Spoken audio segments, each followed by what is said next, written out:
Então eu disse que nós, estando em Mateus, falei na sexta-feira, iríamos preferir, nesse caso, o texto de Marcos, e não o de Mateus, capítulo 8, de 28 a 33, mas o de Marcos, aqui no capítulo 5, do verso 1 até o verso 20.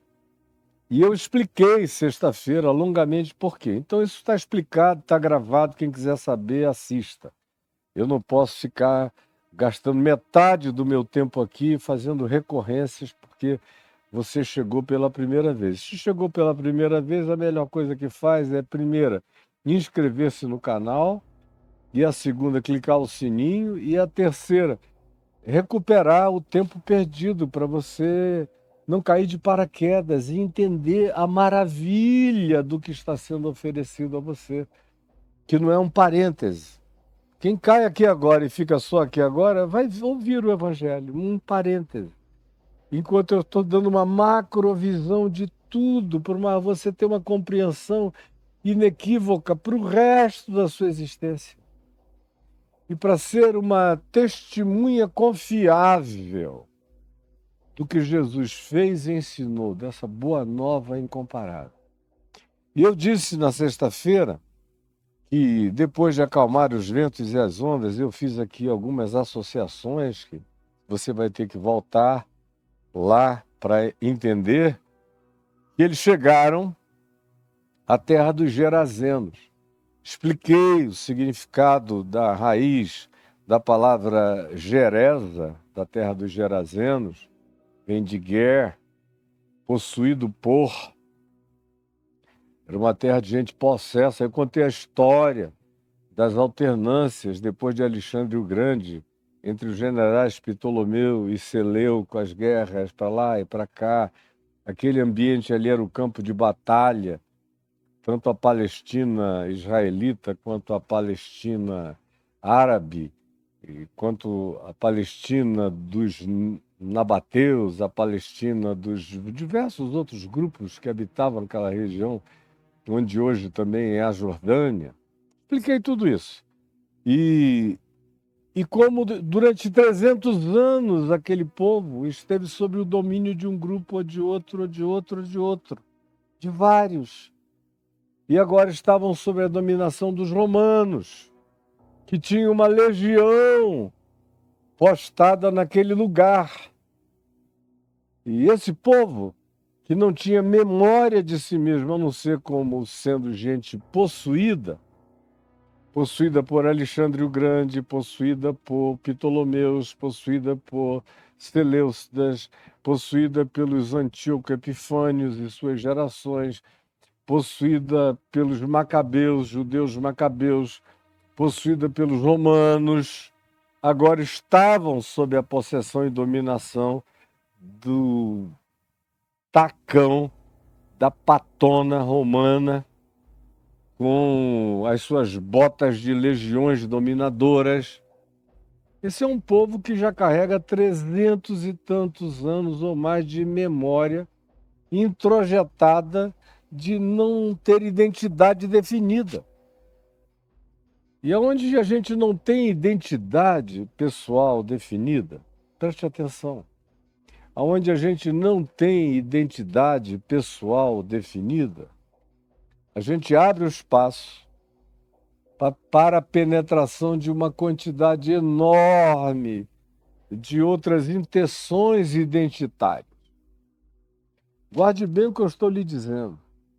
Quem não sabe quem é, de fato, é um vácuo, é uma casa varrida e ornamentada, é um lugar adequado para ser tomado por quem quer que chegue e que possa invadir. Foi essa a metáfora, a figura de linguagem que Jesus usou sobre um ser vazio, oco, sem a consciência identitária, definidora de quem a pessoa seja, a quem ela esteja ligada e com quem e com o que ela queira se vincular na vida. Não é isso que você encontra aqui entre os Gerazenos, ou os Gadarenos, ou o resto das Decapólis. Não é isso. Você tem aqui, de fato, um povo de alternâncias identitárias variadas. Eles não sabiam nunca, de fato, que continuidade haveria identitariamente para eles. Porque eles eram um povo interrompido, interrompido, interrompido, interrompido. E caminham de vácuo em vácuo, de fosso em fosso, de abismos em abismos. Vocês vejam que uma palavra que está recorrentemente presente na linguagem dos dois endemoninhados, e particularmente nesse endemoninhado principal de Marcos e de Lucas, é a palavra abismo, que é uma palavra repetida tanto em Mateus, quanto em Marcos, quanto em Lucas. Não nos mandes para o abismo, viestes antes da hora precipitar-nos no abismo. É o abismo, porque de fato eles vivem na beirada do abismo o tempo todo e jogados para dentro de abismos de não identidade, de não percepção própria, de vacuidade psicocoletiva, de indefinição histórica secular. Isso tudo está presente na ambientação dessa narrativa, sem cuja compreensão você vai só ler a narrativa, compreender a parte mais básica e imediata do que está sendo narrado, mas não vai compreender a macro situação, o macroclima, o macrosistema do fenômeno amplo que está em questão aqui. Não é apenas algo sobre um indivíduo super doido, que eu chamei aí de o louco da montanha, que vive entre cemitérios e montanhas, esse maluco, doido, se cortando, se ferindo, se machucando, se lancetando, comendo carnes putrefatas, abrindo sepulturas, trazendo pedaços de carne humana para fora, correndo como um louco para o alto dos montes, uivando, aparecendo como uma silhueta noturna, apavorante, assustador para todos aqueles que passavam naquele caminho. As pessoas tinham medo dele em qualquer ambiente, não sabiam onde poderiam encontrá-lo. Nem se escolhessem a rota do deserto mais profundo, poderia ser, como diz o Evangelho de Lucas, que os espíritos malignos o tangessem para qualquer parte do deserto. De modo que ele era uma assombração, uma fantasmagoria encarnada, concreta, apavorante, não para 1, 2 ou 10 indivíduos, para uma comunidade inteira, para uma cidade toda, para toda uma região. E esse é o contexto imediato dessa definição, desse ente insone, que não dorme nem de dia nem de noite, que anda o tempo todo se rasgando, se ferindo, se sangrando. É uma visão dantesca, horrorosa. É um ente ficcional do tipo mais tenebroso possível, é o que a gente tem aqui. E eu narrei também na sexta-feira que quando Jesus botou os pés lá, olhou para o homem, viu a desgraça do inferno horrendo que habitava aquela criatura, e vai logo dizendo: o espírito imundo sai dele. É aí que ele grita: Jesus, Filho do Deus Altíssimo. Ele alude, sendo um pagão da terra dos possuídos, dos Gerazenos, da terra dos Ger, dos que eram possessos por. Esse é o significado da expressão ou do nome da palavra. Esse cara que não era judeu, não tinha sido educado por nenhum rabino, que não sabia de nada, que não conhecia o livro de Gênesis, que não sabia a história de Abraão com Melquisedeque, que não sabia de nada. de Jesus, Filho do Deus Altíssimo, porque o cara não sabia de nada, mas os demônios que habitavam o cara sabiam de tudo. Sabiam de tudo. E sabiam que aquele que estava ali diante deles era o sumo sacerdote eterno segundo a ordem de Melquisedeque, que era sacerdote do Deus Altíssimo. É o único em toda a Escritura a quem se aplica essa titulação. Melquisedeque, sacerdote do Deus Altíssimo, diante de quem Abraão se curvou, pagou o dízimo, reconheceu a superioridade desse indivíduo sobre ele próprio, Abraão, e sobre tudo que de Abraão decorreria, como Israel, o sacerdócio, as tribos, o templo, a Torá, tudo ficava para baixo. E é o que o escritor de Hebreus nos diz, que tudo fica para baixo de Jesus, segundo a ordem de Melquisedeque. Tudo mais é subliminar, é subreptício, é sombra, é imagem passada, é projeção vencida. É o que diz a Epístola aos Hebreus, no Novo Testamento. Vocês é que não querem abraçar a verdade, mas é isso que está dito. E esse demônio sabe o que vocês não querem admitir. Isso é que é trágico, quando o demônio admite o que os crentes não querem admitir. E aí, Jesus diz, sai dele. E eles respondem, Jesus, Filho do Deus Altíssimo, vieste atormentar-nos antes da hora. Viestes perder-nos antes do tempo. Aí Jesus, ouvindo o replicar desses indivíduos, pergunta pelo nome que eles representam. Qual é o teu nome? Perguntou Jesus. E eles responderam. Aqui, ó. Eles responderam. Legião é o meu nome, porque nós somos muitos. Como eu disse sexta-feira, repetindo pela 40.000.000ª vez, uma legião romana tinha entre 5 e 6 mil soldados, dependendo do tamanho. Provavelmente a legião que ali estivesse fosse do tipo maior mesmo, porque aquela era uma região nevralgicamente importante. Legião é o meu nome. E aquela legião já estava acampada ali há 90 anos. Desde que os romanos entraram na Palestina, que as legiões tomaram lugares estratégicos e vigiaram. Todas as revoltas, sublevações, insurreições, insurgências, seja lá o que fosse, estavam ali para abafar, para calar todas as vozes. Qual é o teu nome? Legião é o meu nome, porque nós somos muitos.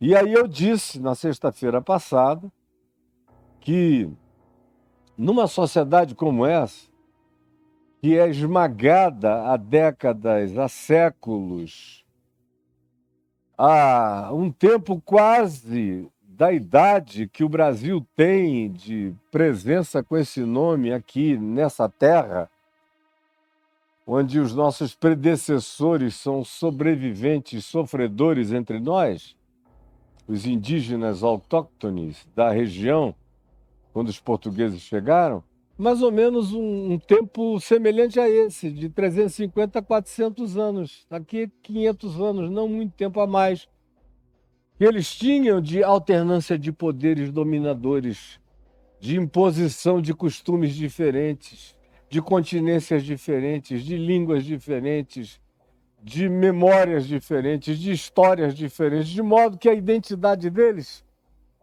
tinha sido completamente dissolvida. São seres ocos. E eu disse que nessa hora, em qualquer que seja a ambientação, surgem, preste atenção, foi assim que eu terminei da sexta-feira passada. Sempre que essa configuração coletiva se estabelece, ela, quando se torna coletiva, é porque, para ser coletiva, ela é a soma das múltiplas individualidades idênticas.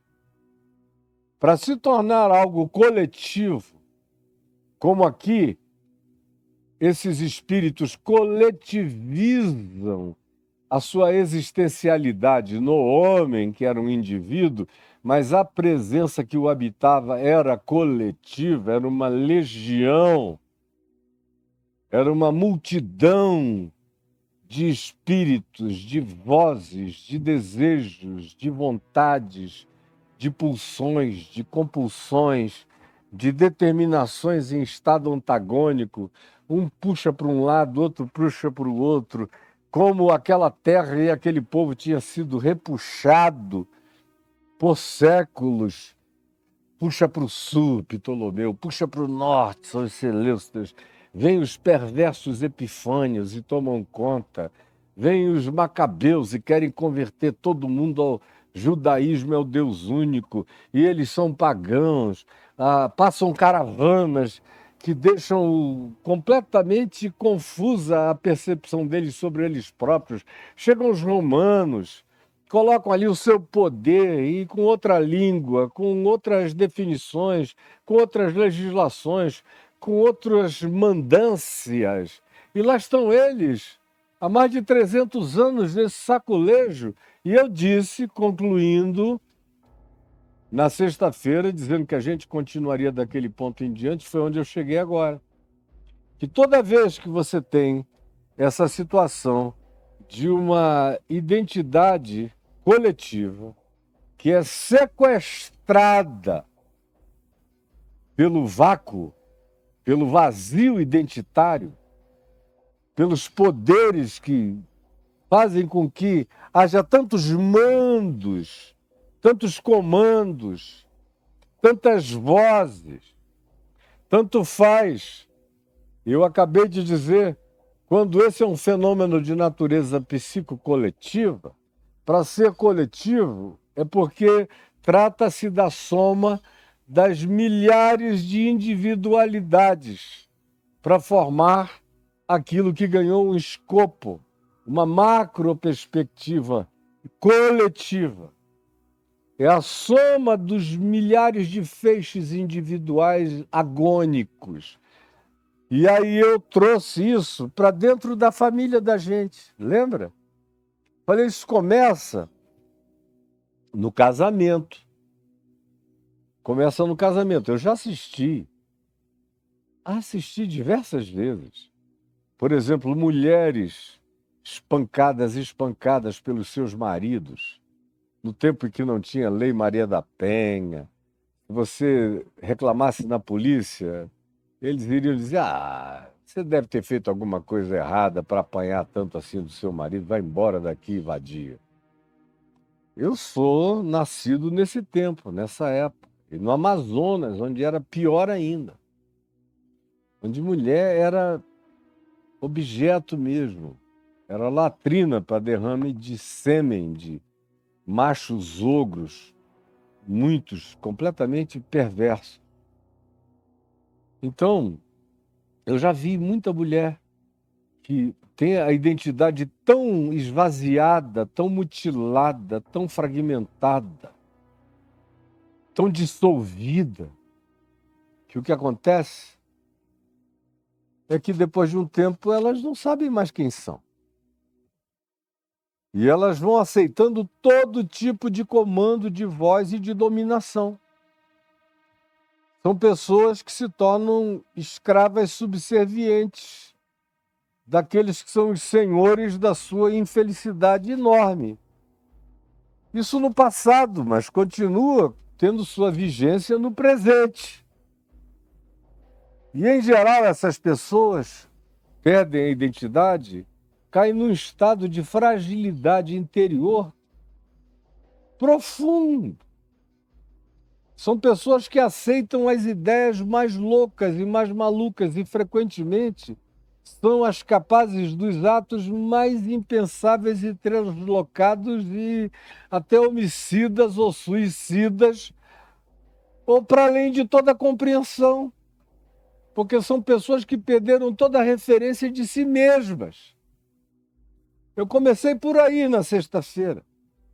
Aí falei depois da troca da relação de codependência entre marido e mulher, de como um deles quase sempre se torna a figura representante da loucura compartilhada, como é o caso desse homem, que é o representante individual da loucura coletiva, da angústia coletiva, da frustração coletiva, do pânico coletivo, da dissolvência coletiva, da perda de identidade coletiva. Tem sempre alguém que se torna o representante, que é aquele que ocupa o lugar dos que não têm voz, não têm vez.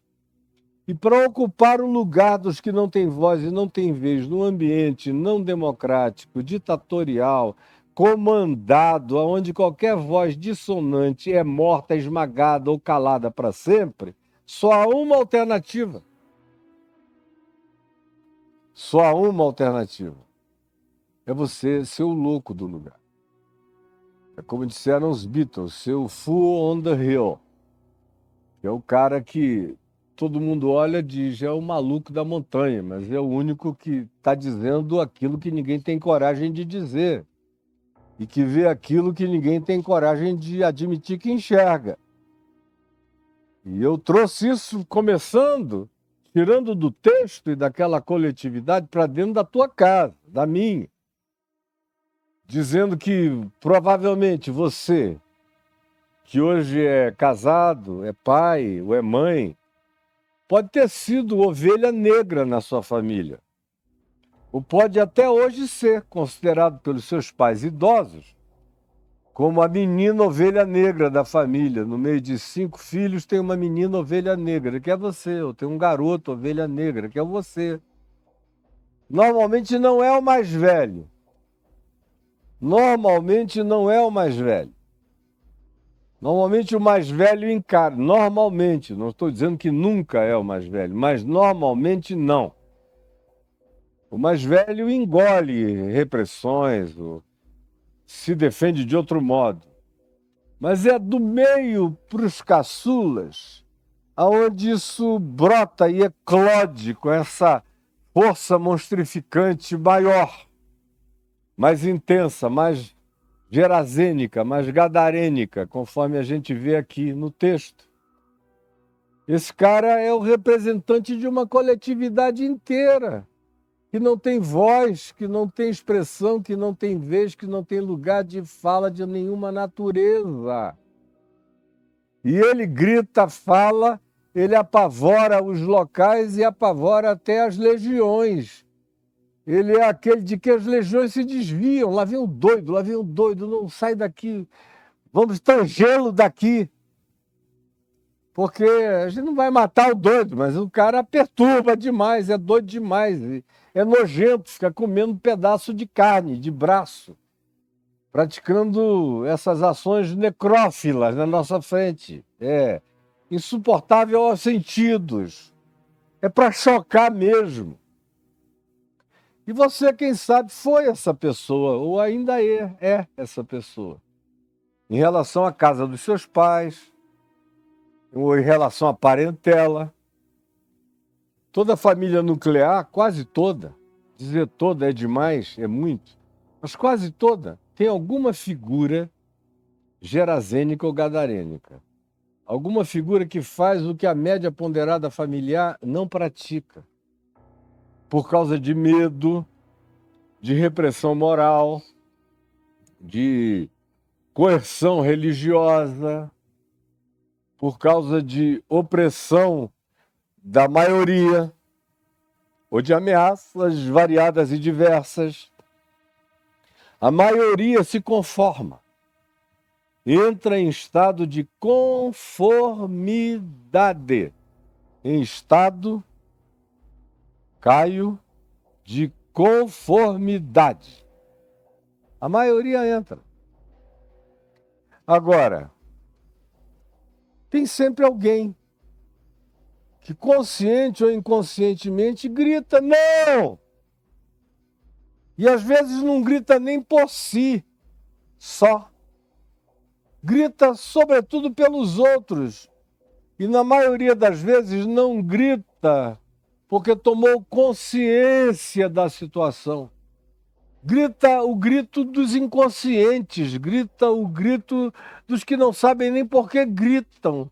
Grita o grito dos absolutamente angustiados, que gritam porque não dá para calar o grito que ecoa de todas as direções possíveis nos repuxos incompreensíveis da habitação desse ser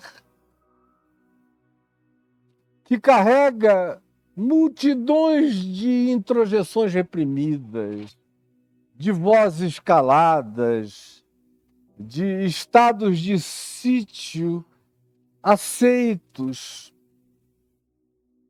de pânicos e de medos recalcados. Mas em algum lugar isso vai eclodir.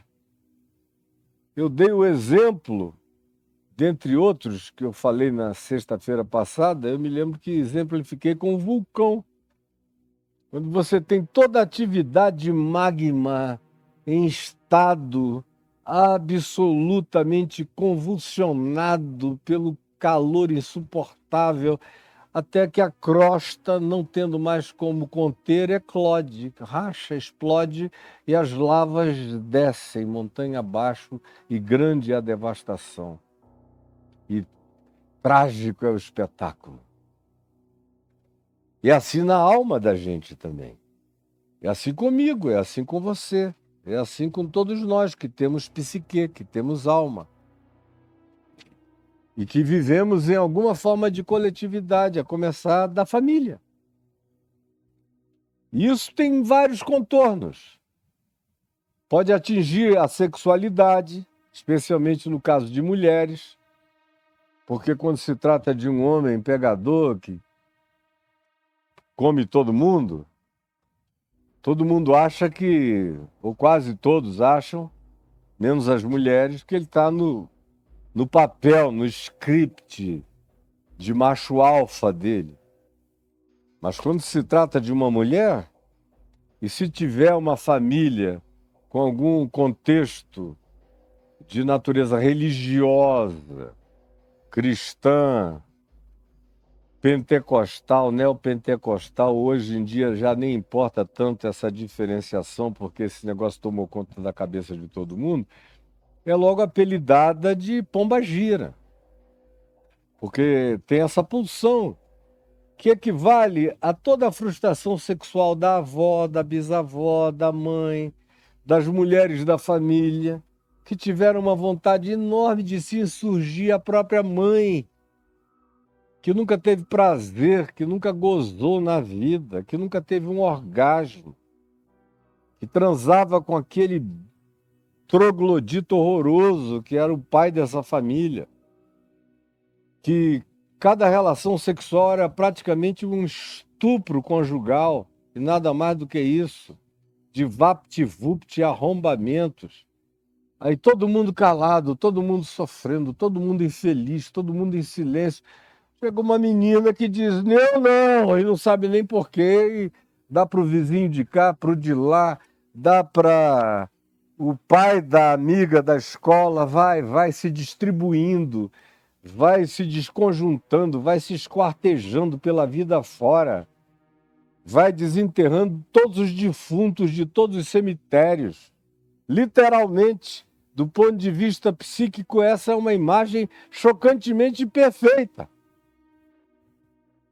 Quanta gente, quem sabe você mesma, ou você mesmo, está aqui comigo, que nunca conseguiu entender o seu próprio comportamento, ou você que é um pai, que está aqui lidando para compreender o comportamento dos seus filhos, ou da sua filha, do seu filho, do representante da angústia, do que manifesta a legião de frustrações que vocês todos engolem, geração após geração, por causa de medo, de opressão, de inferno, de pavor de juízo, de julgamento divino, de pânico de um Deus apavorante.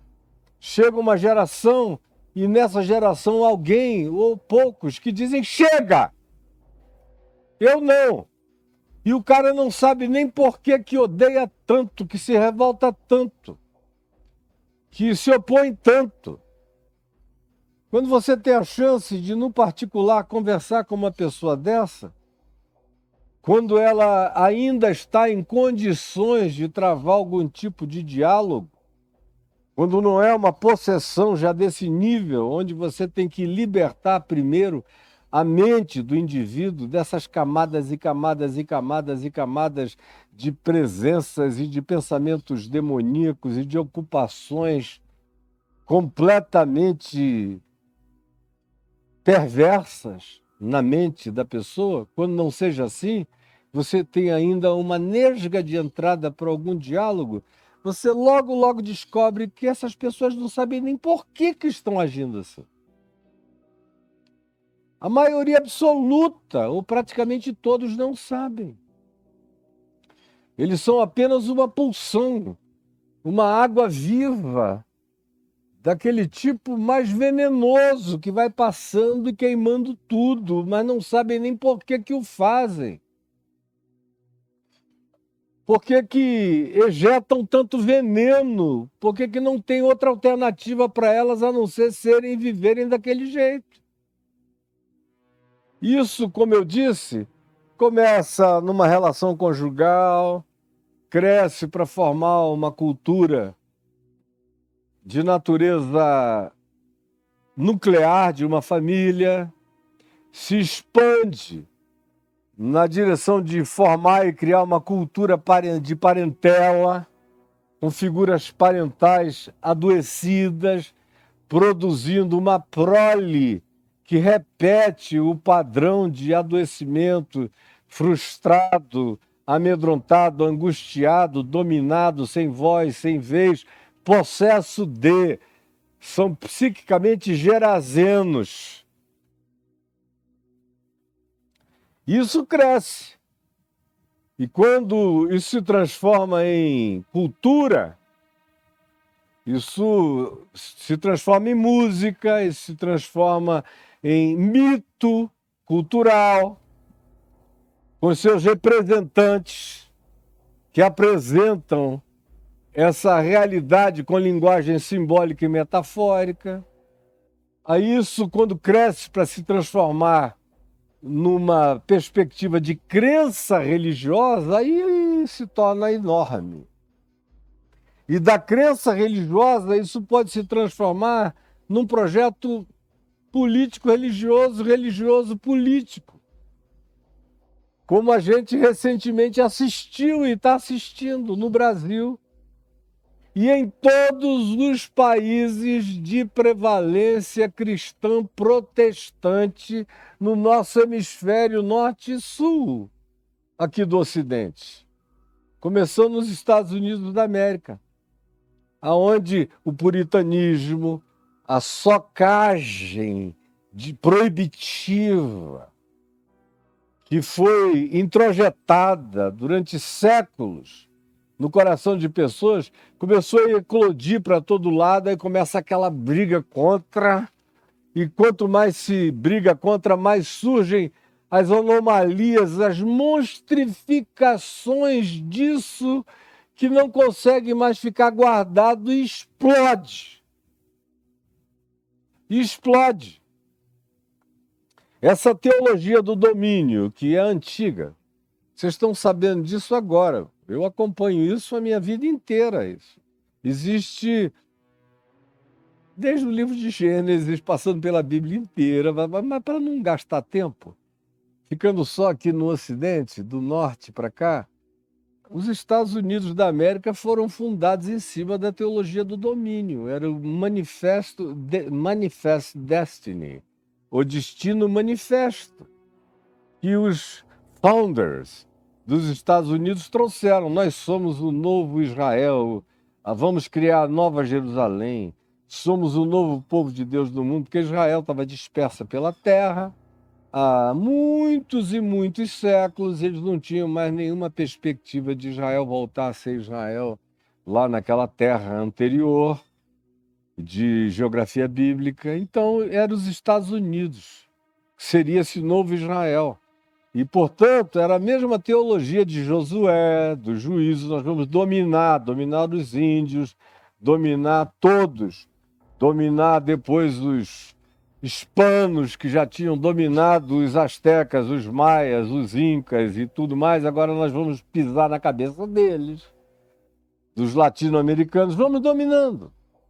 E onde quer que chegam os que se rendem a esse espírito, que vem do norte da América, se tornam agora também seres que acham que receberam uma provisão missionária para serem os dominadores do lugar. Como eram em minoria esmagadora, lutaram para crescer, mas sempre dizendo, no dia que a gente tiver voz, enquanto a gente não tiver, nós vamos ser os doidos gritando por aí. Aí vem toda essa loucura que permeia todas as coisas que a gente assiste.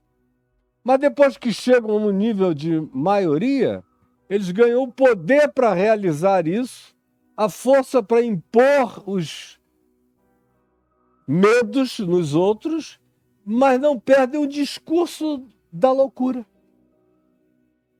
Não perdem o discurso da loucura. Guardem bem isso. Mesmo quando ganham o poder para realizar, não perdem o discurso da loucura. Nem os modos da loucura, nem os gestos da loucura, nem as manifestações de comportamento dessa loucura, conforme a gente vê aqui. E a gente saiu de um casal para chegarmos a uma complexificação coletivo-nacional, especialmente quando se casam religião e política, política e religião, com esse espírito de complexo de inferioridade, de quem não teve voz muitos anos e diz, agora eu vou gritar tudo que eu quiser, agora eu vou dizer tudo que eu não pude, agora eu vou fazer tudo que era proibido e agora eu vou impor sobre os outros. Tudo que impuseram contra mim eu vou impor agora conforme os meus modos, leis, costumes e formas sobre os outros. Mas é um estado de possessão coletiva. É um estado, preste atenção, é um estado de possessão coletiva. É o que eu venho dizendo há muito tempo, vocês não me entendem, mas a fenomenologia está descrita aqui, no Gadareno, é um estado de possessão coletiva.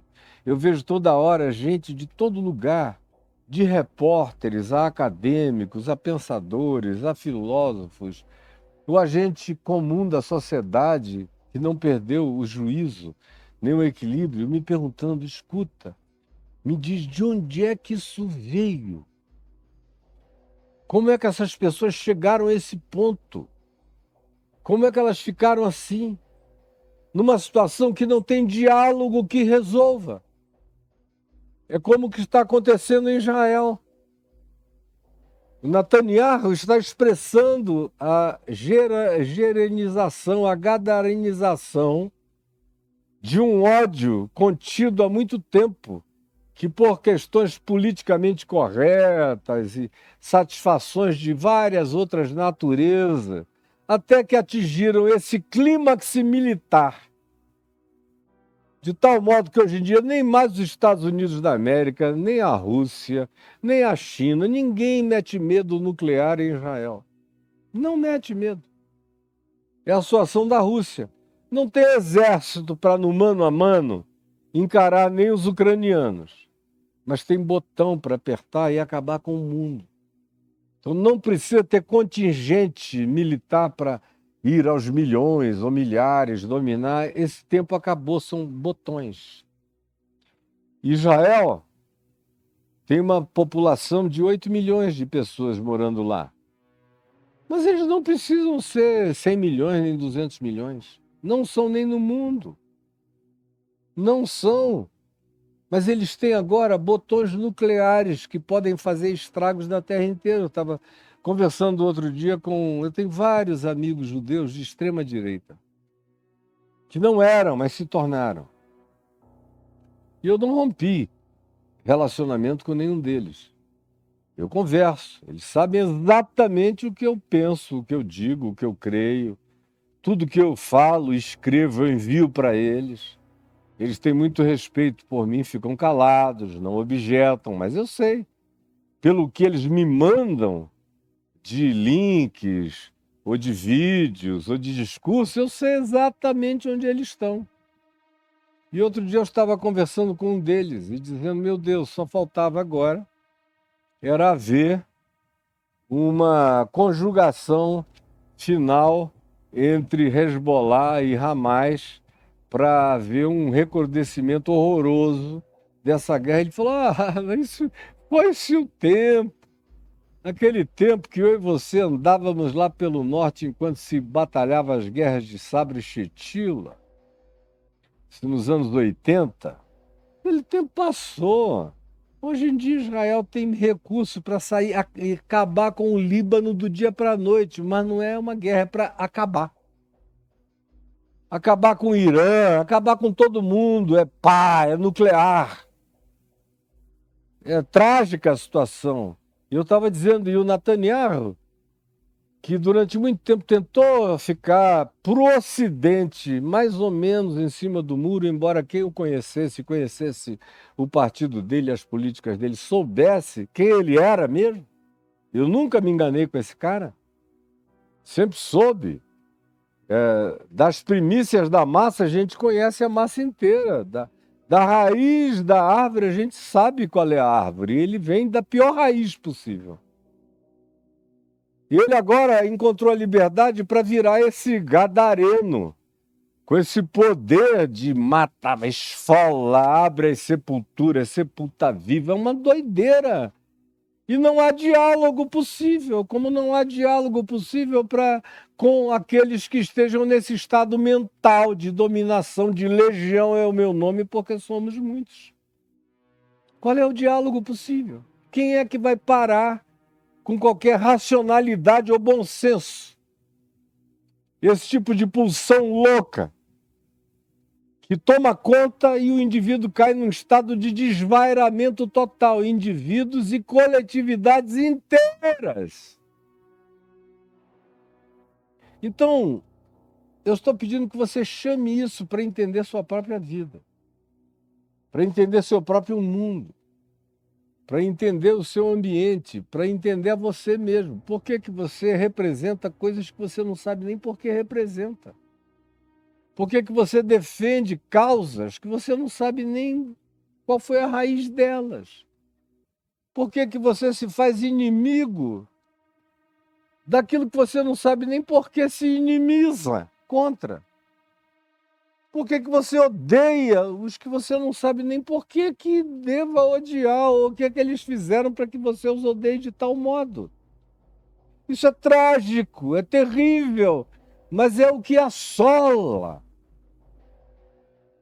o nosso mundo todo. E particularmente, se você quiser olhar com mais acuidade, você vai enxergar o que está acontecendo hoje no nosso país, com lentes variadas, pode ir tirando que você vai levar um susto de ver como o que está descrito aqui em Marcos 5 tem uma aplicabilidade de natureza individual, cultural, social e psicológica, do ponto de vista religioso e político também, em toda a gama e todos os cortes e facetas e layers da nossa própria sociedade, à volta de nós. Ou da igreja doida, uma igreja que você pergunta qual é o teu nome, ela diz Legião é o meu nome. A gente já aguentou isso demais, é tudo muita raiva. Você veja, os representantes desse grupo só falam com ódio, só falam com raiva. É gente que anda por aí gritando para todo lado, é um negócio que está nos olhos deles. Mas você não consegue nem enxergar, porque você mesmo está possuído pelo mesmo espírito. Aí o doido sou eu, chamando você ao bom senso, à lucidez, ao enxergamento, ao discernimento, eu viro o doido ante o seu olhar translocado. tomado por uma loucura que você não consegue nem explicar e por um ódio que você não consegue nem definir, como é o caso desse homem. Qual é o teu nome? E ele respondeu a Jesus: Legião é o meu nome, porque somos muitos. E eu quero deixar com você essa questão. Quantos vocês são? Quantos vocês são? A maioria dos que estão aqui comigo hoje não são um só. Na realidade, minha gente, quando você se torna um indivíduo de um grupo religioso, você abre mão quase sempre da sua individualidade e do seu processo de individuação. Preste atenção. Tem gente que não está nem entendendo o que eu estou falando, mas tem um monte de professores, de acadêmicos que estão dizendo uau, uau, enfim, entendi, ou de gente inteligente, lúcida, está dizendo, meu Deus, eu levei tanto tempo para compreender isso aqui, na minha cara, diante de mim. Preste atenção. Quando a submissão a essa história de introjeção de submissão, porque a história desse indivíduo é a história de um ser que introjetava submissões. Há 350, 400 anos de introjeção de submissões, daquela cultura inteira, daquelas sucessões geracionais. Até que ele eclote como Vesúvio geracional. Derrama o que ninguém tem coragem de derramar. No caso específico dessa narrativa. Em outras circunstâncias, a gente viu isso na Alemanha. O que houve também foi uma quantidade enorme, enorme, enorme de engolimentos, de degludimentos. O indivíduo deglutindo sapos e sapos históricos e todo tipo de realidade antagônica, e perdendo guerras, se levantando e sendo vencidos, até chegar a um ponto em que o inconsciente coletivo está tão lotado de todo o veneno possível que eclode um Hitler. Um doido da montanha que grita e todo mundo ouve. E todo mundo teme. E os filhos da submissão se submetem. E praticam a loucura como ordem dada. Sempre é assim, esse fenômeno se repete com regularidade. Agora, quando você mistura isso com religião e política, lá no caso da Segunda Guerra com Hitler, era uma salada de religião. Era o cristianismo contra o judaísmo, o argumento é mataram Jesus, então a gente odeia eles têm que ser eliminados. Mas tinha o Hitler, o Himmler, o Goebbels, vários outros que praticavam magia negra e que também praticavam a ressurreição dos cultos arianos ou supostamente célticos e que queriam fazer uma grande salada e fazer um grande panteão e a ressurreição de todas essas divindades neles. De fato, legião era o nome de tudo aquilo porque eles eram muitos. E a identidade deles estava sendo procurada, por isso é que faziam excursões pelo mundo inteiro procurando a raça ariana sobrevivente, porque a própria identidade deles tinha sido diluída. E aqui entre nós o que a gente vê é coisa absolutamente igual.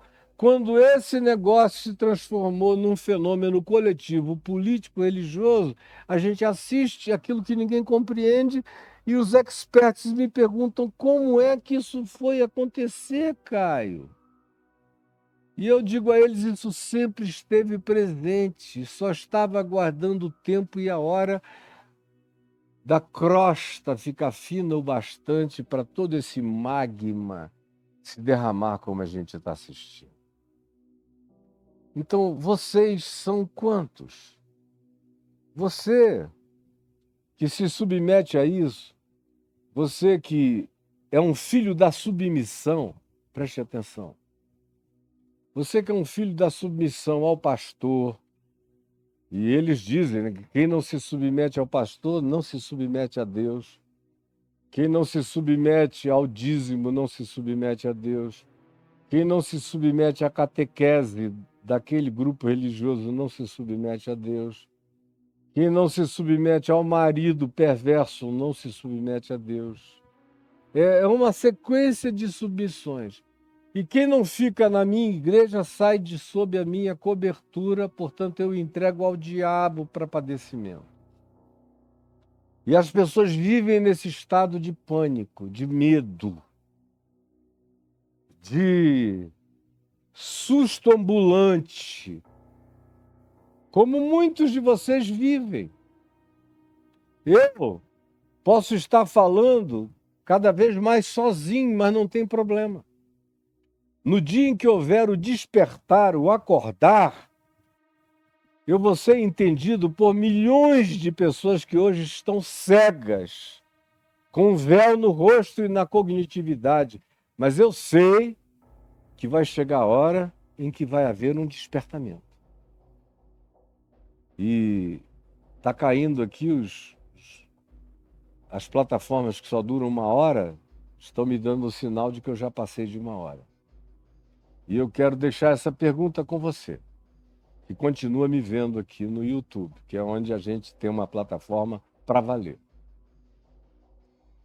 Quantos vocês são? Você é fruto da síntese de quantas vozes? No meio cristão, é uma coisa em relação à qual eu me insurjo há 50 anos e meio. No dia 18 de julho, do dia 19 em diante, vai fazer 51 anos que eu estou gritando sozinho mais ou menos as mesmas coisas. Alguns me repetem, mas sem muita convicção de raiz. A minha raiz está plantada aqui com gente aderindo ou sem ninguém, ela é uma raiz inarrancável. E eu dou graças a Deus quando tem alguém tentando me ecoar de algum modo. Mas nem sempre eu vejo uma raiz profunda plantada ali.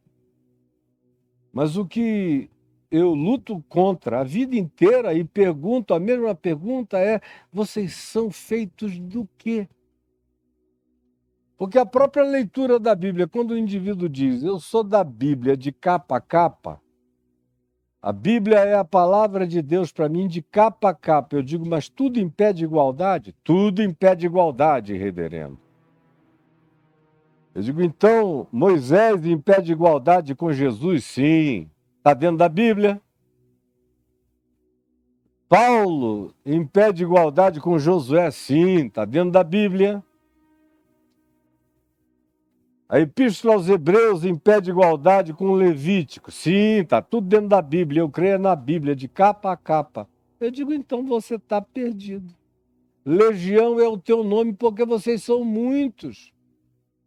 Vocês são Moisés, Josué, juízes, escribas diferentes. Vocês são Samuel, vocês são todo mundo que já passou durante 2000 anos, em épocas diferentes, para civilizações distintas, com conselhos diametralmente opostos, com posturas que deixaram de ser aceitáveis durante o tempo do próprio Velho Testamento. Ele fez revisão de si mesmo dezenas, centenas de vezes para vocês. Hoje, no século XXI, em 2024, continuam adotando o combo inteiro. E Jesus está em pé de igualdade com tudo. Jesus divide espaço ali. Chega, Moisés, deixa eu falar um pouco aqui. Deixa eu ver. E você, não, peraí. Aqui é mais conveniente Josué, porque Josué chega com a espada matando. E Jesus vai mandar perdoar. Não funciona para nós agora nesse momento. Aí Jesus vira um deusinho desse panteão de vocês, de capa a capa. Não tem voz. E se perguntar e você for sincero, você vai dizer: Legião é o nosso nome porque nós somos todos os livros da Bíblia, todos os autores da Bíblia e todos os pastores e todos os intérpretes que pregam nos nossos púlpitos. Nós somos essa legião de gente. Aí quem é que pode manter a sanidade nesse estado? Quem é que pode ter cabeça? Quem é que pode pensar em outro assunto a não ser no inferno, como é o caso desse homem aqui, que o tema dele é o abismo, é o inferno, é o inferno, é o inferno. É medo de Jesus. Meu Deus, eu vou continuar amanhã, quarta-feira, com você. Amanhã a gente vai começar um pouco mais tarde, porque eu vou ter que dar uma entrevista às 9 horas da manhã num programa de TV.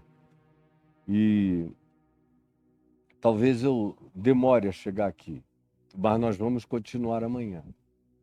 E você vai me ouvir anunciar no Find the Others ou nos meus stories, mais ou menos a hora em que a gente vai começar, e eu espero que você esteja aqui.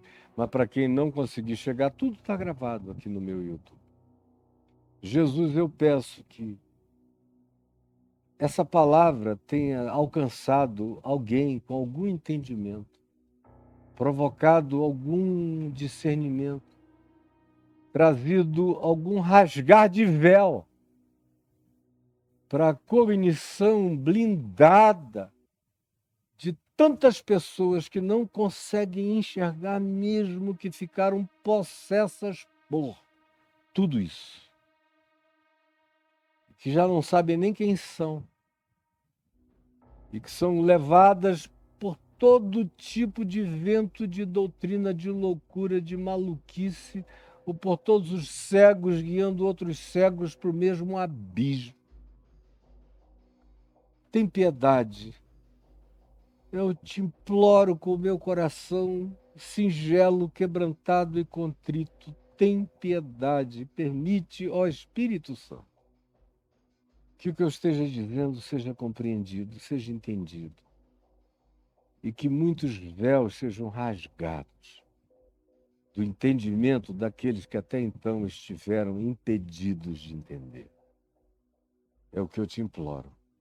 Em teu nome, Jesus.